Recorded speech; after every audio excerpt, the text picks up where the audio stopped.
literary chronicle of LA. That's an interesting position to be in, an interesting burden at all, or just an opportunity. I'm from LA, and I grew up here, and I lived here until I was 33. And LA is where I come back to when women divorce me. So I realized belatedly that I can't live anywhere but here. And it's a life sentence with no parole, no work furlough, and no possible means of escape. And I've accepted the sentence. I'm like Fred Otash in Purgatory. I got to write my way out. But first, let's talk about the story. Let's And do it. Fred Otash, we've met him before. Fred Otash was an old buddy of mine.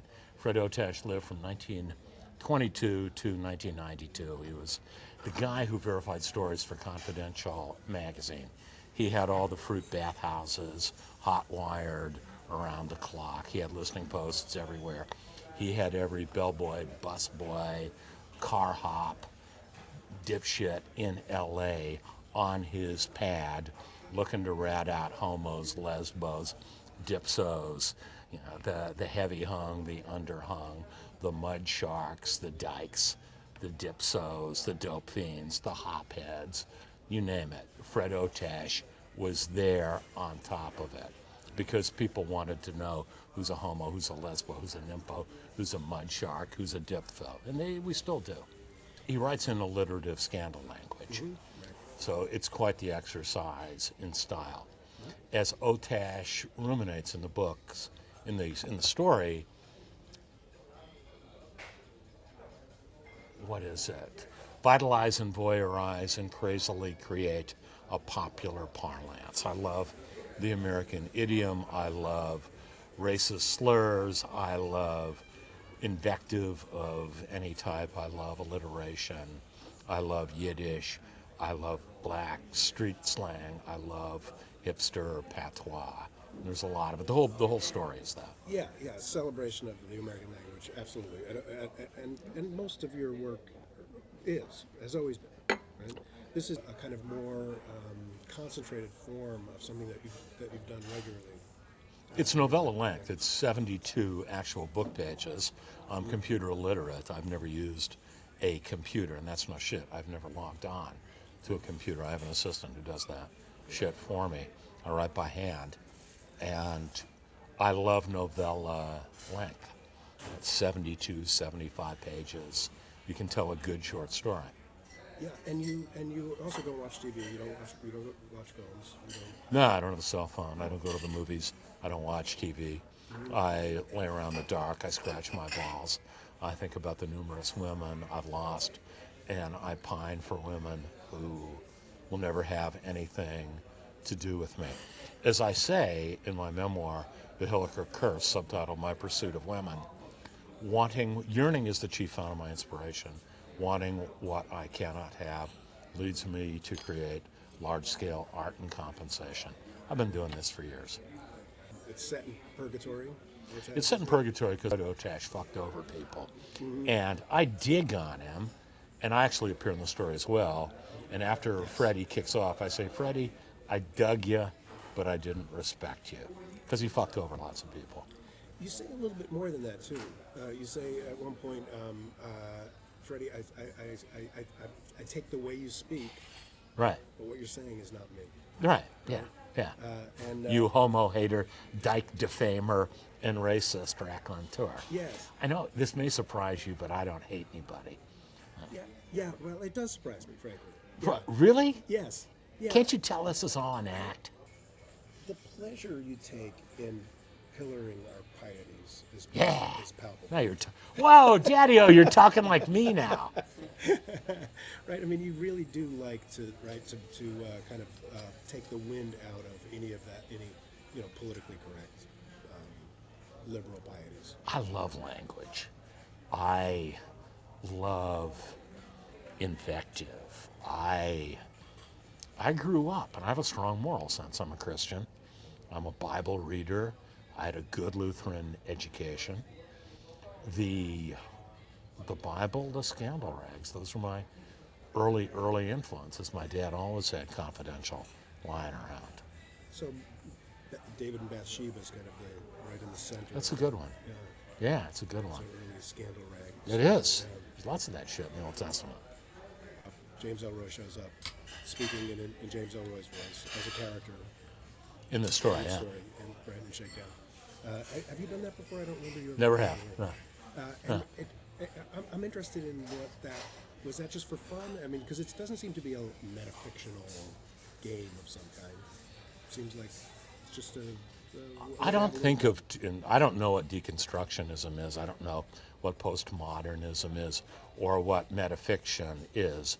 I thought it was the best way to write the story, to encompass my personal relationship with Fred Otash, the double-edged sword of digging Fred Otash, utilizing him as I have in many of my novels, and now writing a novella from his perspective at the same time that I cast my disapproval upon him. You don't go around extorting dope fiends and homosexuals and dubious and non-dubious politicians and fucking up their lives. How can you look at yourself in the mirror? It's fucking wrong. He was a sack of shit. Let me go on the record. Yeah. But I dug him. He's a character. Language is inherently amusing, shocking, edifying, and wondrous. And I instinctively know how to tell stories. If a story comes to me in raw form, in semi-finished form, I know there's a reason behind it. A spiritual reason, a metaphysical reason, a moral reason. It feels like God telling me, tell this story this way now. If this ball of moral, metaphysical, spiritual putty sticks to me, I follow up on it. I realized a long, long time ago, as I conceived LA Confidential, a novel, that whatever I could conceive, I could execute, and that there was divine calling behind it. And I have not questioned this dynamic in my life since. Were you questioning it before that? 'Cause there's No, several- I was inchoate. I was very much unconscious or semi-conscious of my effects. I have been very conscious of my effects these 25 years now. Yeah. Well, I mean, the stuff that is kind of guaranteed to discomfit the cosmopolitan area, right? It's part of a persona, right? Where you own the perv, you represent yourself. Right? You know, when you in your readings, you have that great introduction. Good evening, peepers, prowlers, pederasts, pedants, panty sniffers, punks, and pimps. Yeah, I'm out to have fun. Right. Do you want to watch someone read for 45 minutes a long, boring excerpt, wet his lips continually, do everything but take a shit on stage, go every sentence?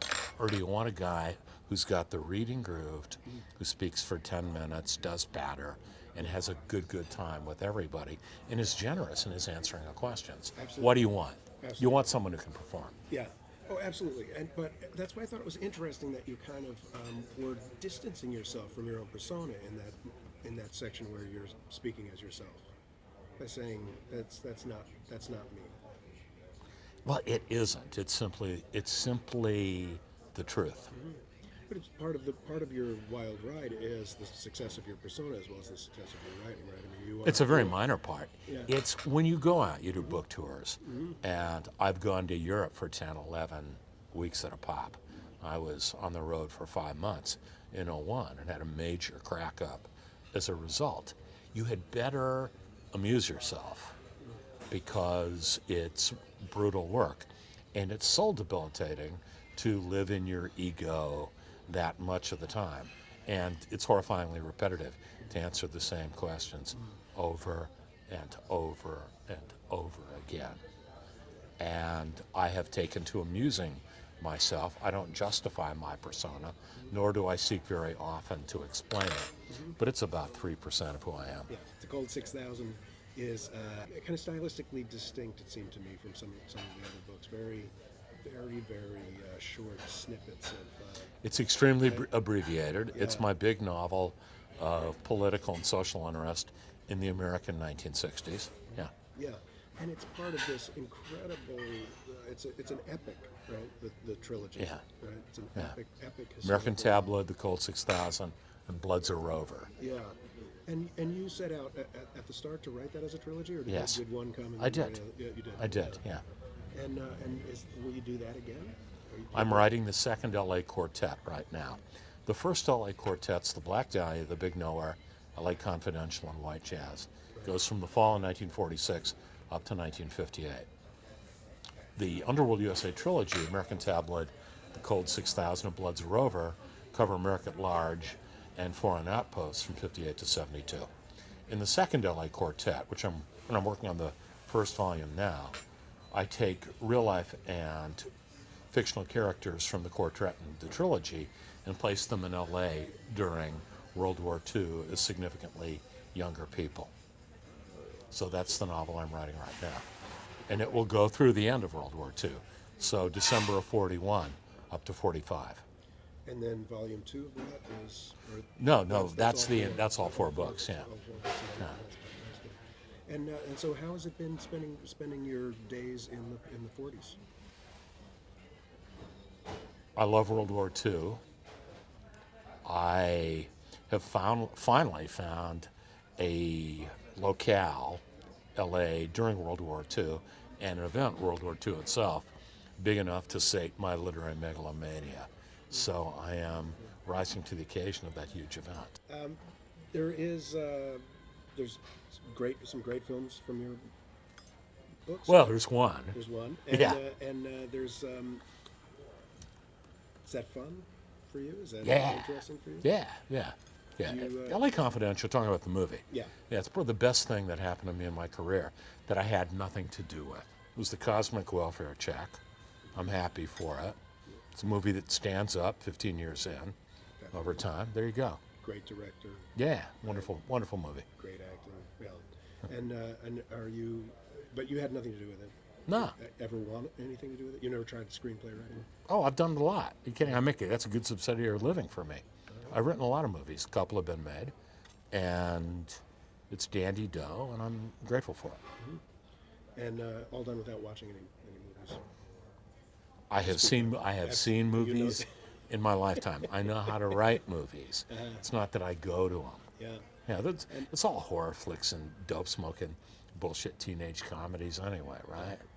Yeah, blood-sucking motherfucker 10. They got the fucking poster up at Beverly and La Brea. Some, a woman with chi-chis out to here and giant fucking fangs. Yeah, that's all that shit. Why would I go see something like that? You ever gonna stop writing? No. No. No. Necessary? Yeah, I need to earn a living. And, Beyond that. oh, I love it. I don't know what I would do. I love getting up in the morning and doing it. I love it. There's nothing close for me.